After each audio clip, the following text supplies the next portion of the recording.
भारतीय नारी शक्ति में आप सभी व्यूअर्स का स्वागत है।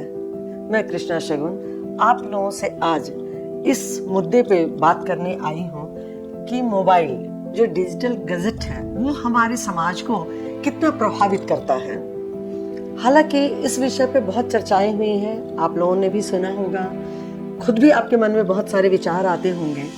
लेकिन हम भी जब बैठते हैं किसी समूह में, महिलाओं के समूह में, लड़कियों से, क्योंकि मैं कॉलेज में भी पढ़ाती हूँ तो बच्चों की मानसिकता जानती हूँ, महिलाओं के बीच में भी है, कभी महिला सशक्तिकरण पे बात होती है, उनके साथ काम करने का मौका मिला है, तो हमने ये देखा है कि उनके मन में भी ये बात आती है कहीं ना कहीं कि मोबाइल हमारे जीवन के लिए कितना उपयोगी है। इस विषय पे बहुत लोगों ने बहुत सारे अपने वक्तव्य दिए हैं, बड़े बड़े लोगों ने इस पे बहुत हॉट डिस्कशन भी हुआ है और आप सभी जानते हैं, सबकी अपनी अपनी विचारधारा भी होगी।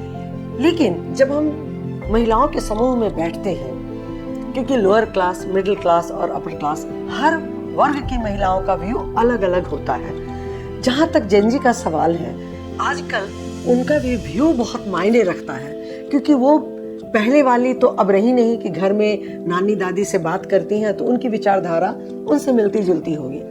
आजकल आधुनिकीकरण का मतलब ही हो गया है मोबाइल से प्रभावित और उसमें ही घुल मिल जाना। किसी रिश्ते में हम समय यदि देते हैं, किसी से बात करते हैं अपने से बड़ों से, तो उनको लगता है ये समय की बर्बादी है, इतना देर में हम मोबाइल में रील बनाकर डाल लें। यदि माता पिता या कोई बड़े लोग, नानी दादी, कुछ बच्चों से शेयर करना चाहते हैं कि बेटा ऐसे, तो बोले दादी दादी रुको, मुझे तो सब पता है। लेकिन एक बहुत बड़ी बात है और हम सुनते आए हैं शुरू से कि नानी दादी का जो नुस्खा होता था, जो ज्ञान वो देती थी बातों बातों में, वो हमें बहुत अंदर तक एक बार में ही हृदय में वो एक गहरी छाप छोड़ जाता था, जिसको कि हम कभी भूल नहीं पाते थे। मैं अपना ही एक उदाहरण देती हूँ आपको कि मेरी माँ की मुझे दो बातें बहुत अच्छे से याद है। उन्होंने बचपन में एक बात बताई थी कि बेटा, वृक्ष अपना फल खुद नहीं खाता है। मतलब आप सोचिए कि इस बात में कितनी गहराई, कितना गूढ़ विषय छुपा हुआ है। वृक्ष अपना फल खुद नहीं खाता है, तो मुझे आदत ही हो गई कि दूसरों के लिए करना है, त्याग करना है, दूसरों का केयर करना है, दूसरों को खिलाना है। मतलब जो भी करना है वो अपने लिए नहीं करना है, समाज के लिए करना है, परिवार के लिए करना है, देश के लिए करना है। तो वो जो हमारी भावना होती है ना, वो ट्विस्ट होती है। जब भी हम मोबाइल की बात करते हैं तो एक बात जरूर ध्यान में आती है कि इससे हमें जितना फायदा पहुंचा है, हमारे बच्चों को, हमारी बच्चियों को, हमारी फीमेल्स को कहिए, उससे ज्यादा ये नुकसान हुआ है जीवन में। आप बोलेंगे नुकसान कैसा मैम? नुकसान ऐसे होता है कि पहले जब महिलाएं प्रेग्नेंट होती थी तो आपने भी ये कहानी सुनी है ना, है अभिमन्यु ने अपनी माँ के पेट से ही उसमें जाने की कहानी सुनी थी, लेकिन जब उसकी माँ सो गई थी तो वो निकलने का नहीं सुन पाया था। इसका दुष्परिणाम ये हुआ कि वो घुस तो गया चक्रव्यूह में, लेकिन निकल नहीं पाया, जबकि उसको मना भी किया गया था कि तुम मत जाओ।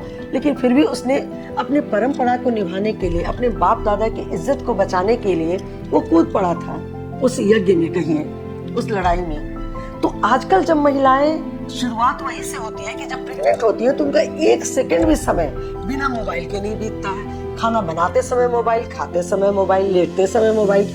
जब हम गाना देखेंगे मोबाइल में तो कैसे उम्मीद करें कि हमारा बच्चा एकदम पहले की तरह धैर्यवान, वीरवान, सब कुछ पैदा होगा? वो तो पेट से ही मोबाइल देख रहा है। तो आजकल के बच्चे, 1 साल का बच्चा भी ले लिए, बिना मोबाइल देखे खाएगा नहीं, क्योंकि उसको तो बचपन। तो हम जब किसी से कोई उम्मीद करते हैं उसके पहले ये जरूरी है कि हम अपनी बात कितनी उनको पहुंचा पाते हैं। अपने बच्चे को यदि हम रेगुलर एक अध्याय रामायण का पढ़ेंगे प्रेगनेंसी में, तो निश्चित रूप से उस बच्चे का भविष्य उस पर आधारित होगा। ऐसा आप करके देख लें, उसके बाद फिर हम अगले एपिसोड में मिलते हैं एक नए टॉपिक के साथ। और इस विषय पे जो आज बात हुई है, आप हमसे साझा कीजिए कि कहाँ तक सही है कि माँ अपने बच्चे को डांटे मोबाइल मत लो, उनको बुरा लगता है और खुद लेकिन उसकी एडिक्ट है। चाहे महिलाएं किसी भी उम्र की हो, ये एडिक्शन महिलाओं में भी है, लेकिन हमें अपने समय को बांटना होगा। ठीक है, हम यही नहीं कहते कि मोबाइल खराब है, उसको नहीं देखना। बहुत सारी जरूरत की चीजें भी मोबाइल से हमें मिलती हैं, जिसके लिए हमें परेशानी नहीं उठानी पड़ती है। लेकिन साथ ही साथ इस बात का हमें ध्यान रखना परम आवश्यक है कि कहाँ हमें इसका इस्तेमाल करना और कितना इस्तेमाल करना है।